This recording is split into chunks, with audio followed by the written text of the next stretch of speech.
একটা অসহায় গরিব ঘরের মেয়ে সিয়া, আর তার বিপরীতে সমাজের উচ্চবিত্তের আসনধারী কিছু মানুষরূপী জানোয়ার। একদিন সিয়ার সাথে ঘটে যায় এক ভয়ঙ্কর অমানবিক ঘটনা। টানা 7 দিন ধর্ষণের শিকার হওয়ার পর জরাজীর্ণ অবস্থায় উদ্ধার করা হয় তাকে। ধর্ষণকারীদের সাজাও হয়, কিন্তু ওই ধর্ষণের ঘটনার পিছনে লুকিয়েছিল অন্য কোনো ঘটনা, যা সিয়া কখনো কাউকে জানায়নি। আজকের গল্পটা আপনাকে প্রতি মুহূর্তে ভেতর থেকে নাড়িয়ে দিবে। শুধু মনে হবে সিয়া নামের এই মেয়েটার সাথে যা কিছু ঘটেছে তা যেন আর অন্য কোনো মেয়ের সাথে স্বপ্নেও কখনো না ঘটে। চলুন তবে গা শিউরে ওঠার মতো এই গল্পটা শুনে আসা যাক। গল্পের শুরুতে আমরা রাজস্থানের প্রত্যন্ত গ্রামের সাধারণ একটা পরিবারের 17 বছরের মেয়ে সিয়াকে দেখতে পাই। সিয়ারা এতই গরিব যে তাদের বাসায় পাকা টয়লেট পর্যন্ত নেই। তাদের প্রকৃতির ডাকে সাড়া দিতে রাতের আধারে প্রায় বাইরে এসে কাজ শেষ করতে হয়। মা, বাবা, দাদি আর আদরের একমাত্র ছোট ভাই সিরাজকে নিয়েই সিয়ার পরিবার। সিয়া প্রতিদিন রাতে ভাইকে গল্প শুনিয়ে ঘুম পাড়ায়। পরের দিন সকাল বেলায় সিয়া রান্নার জন্য তার সাইকেলে করে শুকনো কাঠ নিয়ে আসে। সিয়ার বাবা অসুস্থ থাকায় তেমন কোনো কাজকর্ম করতে পারে না। সংসারের প্রায় কাজ সিয়ার করতে হয়। বাড়ি ফিরে গম ভাঙানোর জন্য গমের বস্তাটা সাইকেলে বেঁধে নেয় সে। আর তার ছোট ভাই সিরাজকে স্কুলে নিয়ে যাওয়ার সময় সে ঠিকমতো সাইকেল চালাতে পারছে না, কারণ তার প্রচন্ড পেটে ব্যথা করছে। কষ্ট হওয়া সত্ত্বেও সে তার ভাইকে স্কুলে নামিয়ে দেওয়ার পর তার মনটা ভীষণ খারাপ হয়ে যায়, কারণ তার বয়সী সকল ছেলেমেয়েরা স্কুলে গিয়ে অনেক আনন্দ করে সময় কাটায়, আর তার পরিবার এতটাই গরিব ছিল যে তার কাছে স্কুলের নাম নেওয়াটাও যেন বিলাসিতা। তো গম ভাঙাতে যাওয়ার সময় হঠাৎ করেই তার সাইকেলের চেন পড়ে যায়। সিয়া সাইকেল থেকে নেমে চেন ঠিক করতে থাকে। এমন সময় তার এলাকার 3টা বখাটের ছেলে তার দিকে এগিয়ে আসছে দেখে সিয়া দ্রুত সেখান থেকে চলে যায়। মূলত এই ছেলেরা তাকে প্রায় বিরক্ত করত রাস্তাঘাটে এবং আজে বাজে মন্তব্য করত। আজও সেম। সিয়া সাইকেল নিয়ে চলে যেতে থাকলে এই 3টা ছেলে বাইক নিয়ে তাকে তাড়া করে। যে ছেলেটা বাইক চালাচ্ছে তার নাম বচ্চন। সে আর তার পিছনের বন্ধুরা বেশ বাজে মন্তব্য করতে থাকে। এমন সময় সেখানে স্কুটি নিয়ে তাদের সামনে হাজির হয় মহেন্দ্র। সেই সুযোগে সিয়া সেখান থেকে চলে যায়। এই ভদ্রলোক পেশায় একজন উকিল, তিনি দিল্লিতে থাকে। মহেন্দ্র তখন তাদের জিজ্ঞাসা করে, কি হচ্ছে, তোমরা কি করছিলে? তখন বচ্চন হেসে বলে, সিয়ার বস্তা থেকে গম পড়ে যাচ্ছিল, সেটাই বলছিলাম। তা তুমি কবে দিল্লি ফিরে যাচ্ছ? মহেন্দ্র বুঝতে পারে তারা মিথ্যে কথা বলছে। আসলে তারা সিয়াকে ডিস্টার্ব করছিল, কারণ মহেন্দ্রর সিয়ার পরিবারের সাথে খুব ভালো সম্পর্ক। এদিকে সিয়ার মায়ের সাথে বচ্চনের মা সুমান এমএলএ এর বাড়িতে সিয়ার চাকরির ব্যাপারে কথা বলে। সিয়ার মা বিরক্ত হয়ে বলে, মেয়ের বিয়ের বয়স হচ্ছে, তুমি বিয়ের কথা বলবে, তা না এসেছো চাকরি নিয়ে? সুমান বলে, বিয়ে তো হবেই, তার আগে চাকরি করলে তোমাদের পরিবারের একটু উপকার হয়, সেজন্যই বলছি আর কি। এসব কথা বলতে বলতে সিয়া বাড়ি চলে আসে। সিয়া বাড়ি ফিরলে তার মা দেখে বস্তার গম ভাঙানো হয়নি, আর বেশ কিছু গম কমও আছে। তাই সিয়ার মা তাকে ডেকে জিজ্ঞেস করে, তুই এতক্ষণ কোথায় ছিলি? গম ভাঙাসনি কেন? আর বাকি গম কোথায় ফেলেছিস? সিয়া কোনো কথা বলে না, বরং তার মায়ের পাশে দাঁড়িয়ে থাকা মহিলার অর্থাৎ সুমানের ওপর রেগে যায় আর তাকে বাড়ি থেকে বেরিয়ে যেতে বলে। মেয়ের এমন অভদ্রতা দেখে সিয়ার মা তাকে চড় মারে। তবুও সিয়া আবারও তাকে বাড়ি থেকে চলে যেতে বলে। এমনটা সে কেন করে তা আমরা পরে জানবো। তো এই দিন রাতে সিয়া স্বাভাবিকভাবেই তার ভাইয়ের সাথে ঘুমিয়ে পড়ে। সকাল হতেই সে কাউকে কিছু না জানিয়ে মহেন্দ্রর বাড়ি আসে আর তাকে বলে, দাদা, আমি দিল্লি চাচার বাড়ি যাব, আপনি আমার দিল্লি যাবার সব ব্যবস্থা করে দেন, আমার এখানে কোনো কিছু ভালো লাগছে না। মহেন্দ্র সিয়ার এসব অদ্ভুত কথা শুনে বলে, কি হয়েছে, আমাকে খুলে বলো। চাচিকে কিছু বলতে চাও? আমাকে বলো, আমি বলে দেব। আমি কিছুদিন পরেই দিল্লি যাব। তুমি ওখানে গিয়ে কি করবে? ওখানে চাকরি করতে চাও? আমাকে বলো, আমি একটা ব্যবস্থা করে দেব। ওখানে চাকরি পাওয়া এতটা সহজ নয়। সিয়া আবার বলে, আপনাকে আমি কিভাবে বোঝাই, আমাকে কিছু টাকা দিন। মহেন্দ্র আবার বলে, এসব কি ছেলে মানুষই সিয়া, তোমার বাসায় জানে তুমি এখানে এসেছো? এসব চিন্তা বাদ দিয়ে চুপচাপ বাড়ি যাও। মহেন্দ্র সিয়াকে এগিয়ে দিতে চায়, কিন্তু সিয়া একা বেরিয়ে যায় আর এসে নদীর পাড়ে বসে কি যেন আনমনে ভাবতে থাকে। এরপর সিয়া সিদ্ধান্ত নেয় সে একাই দিল্লি যাবে। তাই সে বাস স্ট্যান্ডের দিকে হাঁটতে শুরু করে। এমন সময় বচ্চন এবং তার বন্ধুরা গাড়ি নিয়ে সিয়াকে তাড়া করে আর পেছন থেকে ডাকতে থাকে। সিয়া ভয় পেয়ে দৌড় দেয়। কিন্তু তাতে বিশেষ কোনো লাভ হয় না। বচ্চন গাড়ি থামিয়ে সিয়াকে লাথি দিয়ে মাটিতে ফেলে দেয়। সিয়া বাঁচার জন্য ছটফট করতে থাকে আর শয়তানটা সিয়ার পা ধরে টেনে হিঁচড়ে জোর করে গাড়িতে তুলে নেয়। এই দৃশ্যটা খুবই মর্মান্তিক। সিয়াকে গাড়িতে তুলে হাইওয়েতে নিয়ে তারা কোথায় যেন হারিয়ে যায়। এদিকে বিকেল হয়ে গেছে, সিয়া এখনো বাড়ি ফেরেনি। সিয়ার মা বাবা ভীষণ চিন্তা করছে। মহেন্দ্র তার পরিচিতদের কল করে সিয়ার খোঁজখবর নিচ্ছে, কিন্তু তারাও কেউ কিছুই বলতে পারছে না। এমনকি তাকে দিল্লি যাওয়ার বাস স্ট্যান্ডেও দেখা যায়নি। 12 ঘন্টা পার হয়ে যায়, তবুও সে চাচার বাড়িতে পৌঁছায়নি। এজন্য মহেন্দ্র পুলিশের কাছে ডায়েরি করতে যেতে চায়, কিন্তু সিয়ার মা নিষেধ করে, বলে আরো কিছুক্ষণ অপেক্ষা করি, হয়তো চলে আসবে, আশেপাশে কোথাও গেছে হয়তো। মহেন্দ্রর বেশ টেনশন হয়, কারণ সে জানে সিয়াকে বখাটে ছেলেরা ডিস্টার্ব করতো। তো এর পরের দিন তারা পুলিশ স্টেশনে আসে। মহেন্দ্র পুলিশকে বলে, স্যার আমরা এফআইআর করব, এনার মেয়ে গতকাল রাত থেকে নিখোঁজ। ইন্সপেক্টর পান্ডে খারাপভাবে বলে, যার মেয়ে তাকে বলতে দাও। তখন সিয়ার বাবা বলে, ও আমাদের পরিবারেরই একজন, ও উকালতি করে। পুলিশ বলে, কিসের উকিল? একটু ঠাট্টা করে বিষয়টা উড়িয়ে দিয়ে তাদেরকে ভিতরে নিয়ে যায়। সবাই জুতা খুলে ভিতরে যায় এবং সব বিষয় খুলে বললে পুলিশ বলে, যুবতী মেয়ে খোঁজ নিয়ে দেখো, হয়তো কারোর সাথে অ্যাফেয়ার আছে, চলে গেছে, 1-2 দিন পর ঠিকই ফিরে আসবে। আজকালকার মেয়েদের যে কি অবস্থা, পালায় ওরা যৌবনের তাড়নায়, আর এদিকে ঘুম হারাম হয় আমাদের, যত সব উটকো ঝামেলা। মহেন্দ্র এসব কথা থামিয়ে বারবার তাকে এফআইআর লিখতে বললে ইন্সপেক্টর পান্ডে বলে, চলে যাও, আমি শুনে রাখলাম, পরে লিখে নেব। তাদের সামনে কোনো এফআইআর লিখে না। এক পর্যায়ে তারা বাড়ি চলে যায়। এইভাবে আরও একটা রাত কেটে যায়। পরের দিন সকালবেলা মহেন্দ্র সিয়ার মাকে নিয়ে আবার থানায় আসে। মহেন্দ্র বলে, 2 দিন হয়ে গেল সিয়াকে খুঁজে পাওয়া যাচ্ছে না। ইন্সপেক্টর বলে, তোরা মেয়ে চাস নাকি এফআইআর লেখাতে চাস? ওকে খুঁজতেই যাচ্ছি, বাড়ি যা, দেখছি কি করা যায়। আজও এফআইআর না লিখে এসব উল্টোপাল্টা বুঝিয়ে পাঠিয়ে দেয়। পরের দিন মহেন্দ্র আবারও থানায় যায়। গিয়ে দেখে ইন্সপেক্টর পান্ডে ভীষণ রেগে আছে। থানার ভিতরে 2 জন আসামিকে উত্তম মধ্যম দিচ্ছে। এটা দেখে মহেন্দ্র ভয় পেয়ে কোনো কিছু না বলেই সেখান থেকে ফিরে আসে। দিন যাচ্ছে, রাত যাচ্ছে, সিয়াকে পাওয়া যাচ্ছে না, আর পুলিশও কোনো পদক্ষেপ নিচ্ছে না। এজন্য মহেন্দ্র এই ঘটনার কথা লিখে ফেসবুকে একটা স্ট্যাটাস দেয়। পরের দিন সকালেই এখানকার স্থানীয় এক সাংবাদিক এসে মহেন্দ্রর সাথে কথা বলে এবং ঘটনার বিস্তারিত জেনে নেয়, আর তাদের সংবাদ পত্রিকার একটা কলামে এই ঘটনা প্রকাশ করে। পরের দিন সকালবেলায় এমএলএর চোখে নিউজটা পড়লে সে ভাই বিধায়ককে ডেকে বলে, এসব কি, এত বড় একটা ঘটনা ঘটে গেল আর তোমরা কিছুই জানো না? সামনে নির্বাচন, আমি কোনো প্রকার ঝামেলা চাই না। এবং অফিসার পান্ডেকে ফোন করে ডেকে 48 ঘন্টার ভিতরে এই মেয়েকে খুঁজে বের করার নির্দেশ দেয়। পরের দিন পুলিশ পুরো ফোর্স নিয়ে বেরিয়ে পড়ে আর একটা পুরাতন বাড়ি ঘিরে ফেলে। বাড়ির ভিতর থেকে 4 জনকে অ্যারেস্ট করে। এদিকে বচ্চন পুলিশকে দেখে জানালা দিয়ে লাফ দেয়, কাদা পানিতে পড়ে পালানোর চেষ্টা করে, কিন্তু তাতে বিশেষ কোনো লাভ হয় না। পুলিশ তাকে ধরে ফেলে। বচ্চন তখন পুলিশকে বলে, স্যার আপনি তো জানেন আমি বিধায়কের হয়ে কাজ করি। পুলিশ তার এই কথা শুনে তাকে ঠাটিয়ে এক চড় মেরে গাড়িতে তুলে নেয়। সেখানে তারা সিয়াকেও পায়। সবাইকে একসাথে থানায় নিয়ে আসে। ইন্সপেক্টর পান্ডে মহিলা কনস্টেবলকে বলে সিয়াকে সাদা পেপারে তার একটা টিপসই নিয়ে নিতে, এবং পান্ডের কথা মতো 2 জন মহিলা কনস্টেবল তাই করে এবং সিয়াকে নিয়ে গিয়ে সাবান শ্যাম্পু দিয়ে খুব সুন্দরভাবে গোসল করায়। সিয়াকে তার নোংরা কাপড় পরিবর্তন করে দেওয়া হয়। তখন একজন মহিলা কনস্টেবল তার মাথা আছড়িয়ে দিয়ে তার জন্য খাবারের ব্যবস্থাও করে। সিয়াকে খাবার খাইয়ে পরের দিন সকালবেলায় সিয়াকে মেডিকেল চেকআপের জন্য হসপিটালে নিয়ে যাওয়া হয়। ডক্টর ইন্সপেক্টরের কথা মতো মেডিকেল রিপোর্ট তৈরি করে, আর এরপর সিয়াকে কোর্টে হাজির করা হয়। ম্যাজিস্ট্রেট সিয়াকে দেখে পুলিশকে বলে, পুরো গোসল টোসল করিয়ে পরিপাটি করে সাজিয়ে নিয়ে এসেছ, নিয়মের তোয়াক্কা তো আপনারা করেন না। মেডিকেল রাতে না করিয়ে সকালে কেন করিয়েছেন? তা জানতে চাইলে পান্ডে বলে, ম্যাডাম পৌঁছাতে অনেক রাত হয়ে গিয়েছিল, যার কারণে সকালে মেডিকেল করিয়েছি। ম্যাজিস্ট্রেট আবার বলে, কখন উদ্ধার করেছেন, সেখানে কয়দিন ছিল? অফিসার পান্ডে এগুলোর কোনো কিছুরই ঠিকঠাক উত্তর দিতে পারে না। তখনই ম্যাজিস্ট্রেট বুঝতে পারে ইনভেস্টিগেশন ভালো করে হয়নি, কোথাও একটা ঝামেলা আছে, তাই সিয়াকে সামনে হাজির করতে বলে। তারপর ম্যাজিস্ট্রেট সিয়াকে বলে, তুমি কিছু খেয়েছো? স্টেটমেন্ট দিতে পারবে? সিয়া বেশ কিছুক্ষণ চুপ করে বসে থাকে। তারপর বলে, 9 ফেব্রুয়ারি দিল্লি যাওয়ার জন্য বাস স্ট্যান্ডে যাচ্ছিলাম, তখন বচ্চনরা আমাকে জোর করে গাড়িতে তুলে নেয়। গাড়িতে তুলে আমাকে প্রচন্ড মারধর করে, আমার জামা কাপড় খুলে নেয়, আর তারপর আমি আর কিছুই জানি না, অজ্ঞান হয়ে যাই। জ্ঞান ফিরলে দেখতে পাই কোনো একটা ঘরে আমার 2 হাত শিকল দিয়ে বেঁধে উলঙ্গ করে রেখে দিয়েছে। আমি ব্যথায় অনেক চিৎকার চেঁচামেচি করতে থাকি। হাতে শিকল খোলার চেষ্টা করি কিন্তু পারি না।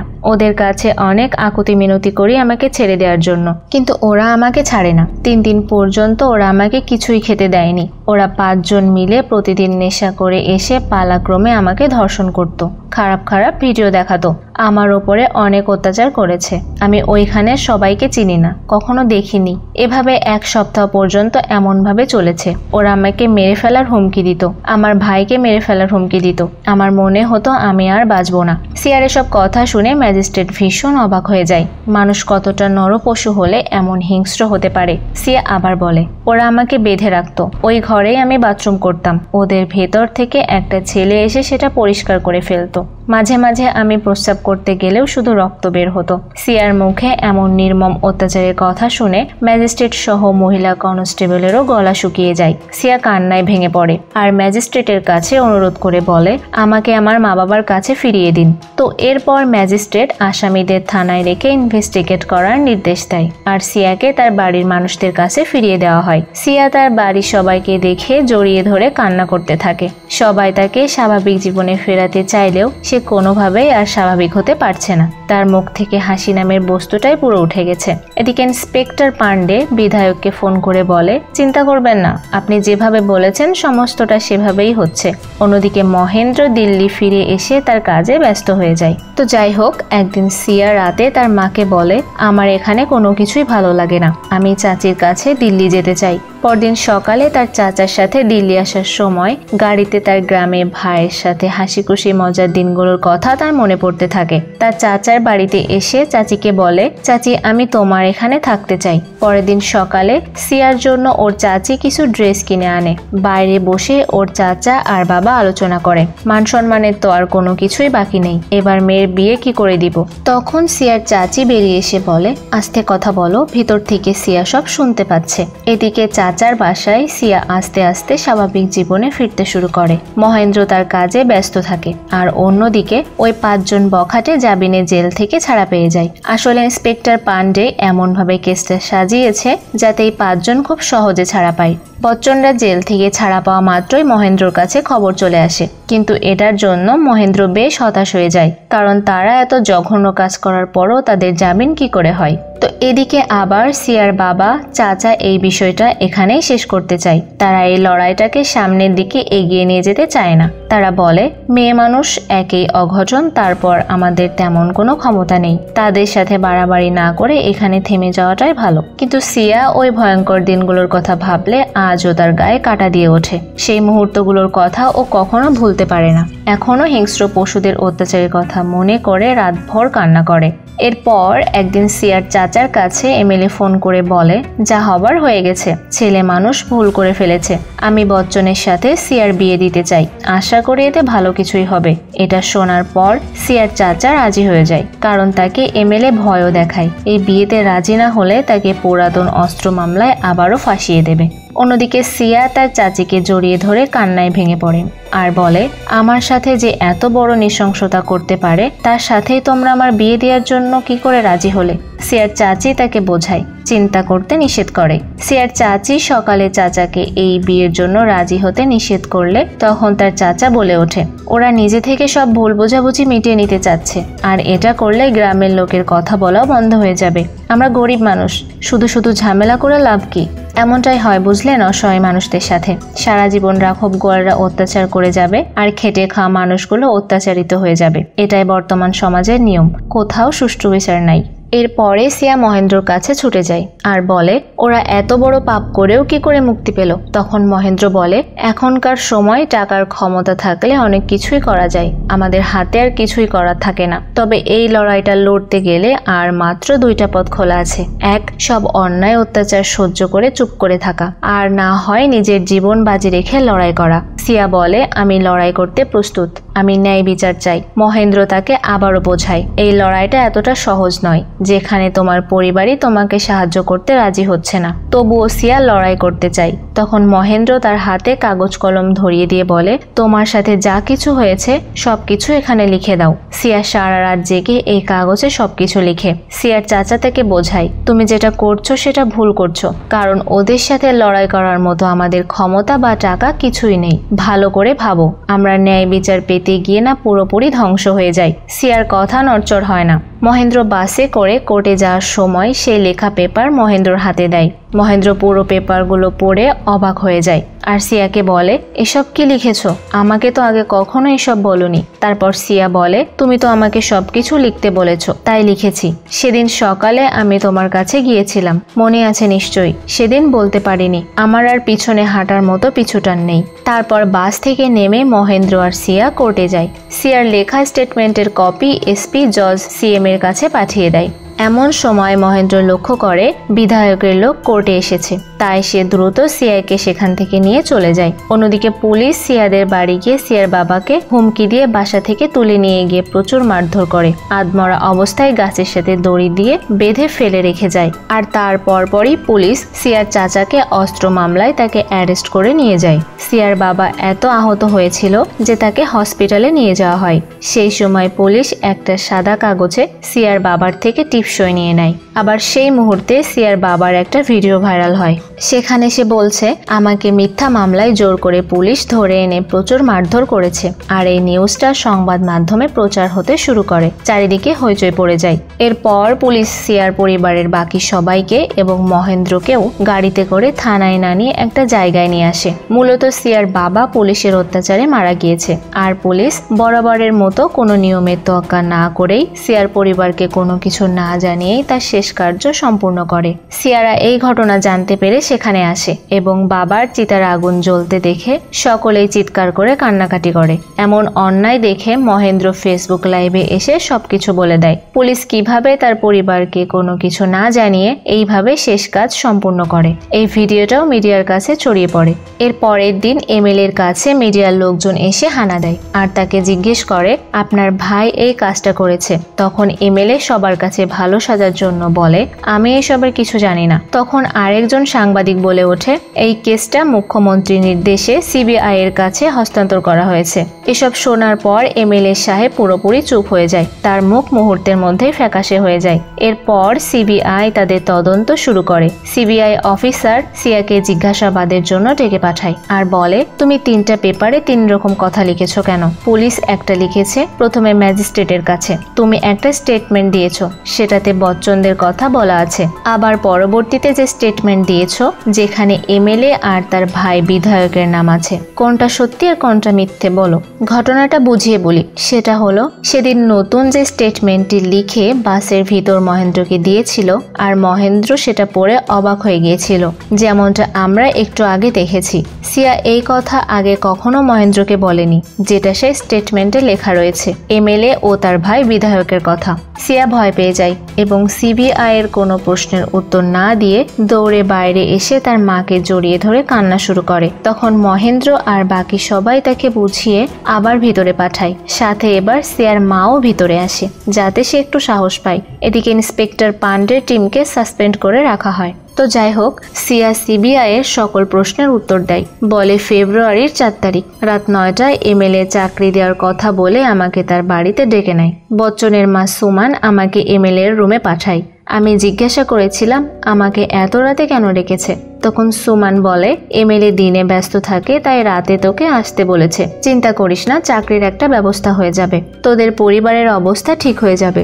আর তখন এমএলএ আমাকে ধর্ষণ করে। এজন্যই সিয়া সুমানকে সেদিন ওর বাড়ি থেকে রেগে গিয়ে বের হয়ে যেতে বলেছিল। গল্পের প্রথম দিকে যে আমরা দেখেছিলাম ওই যে ওর ভাইকে স্কুলে দিতে গিয়ে ওর পেটে ব্যথা করছিল, তা ওই এমএলএ ধর্ষণ করার জন্যই। তাই তার মন খারাপও ছিল, কারণ সে কাউকে কোনো কিছুই বলতে পারছিল না। চাকরির জন্য বাবা মাকে না জানিয়ে এমএলএর সাথে কথা বলতে গেছিল, কিন্তু তার সাথে এমন ভয়ঙ্কর পরিণতি হবে সে কখনো কল্পনাও করেনি।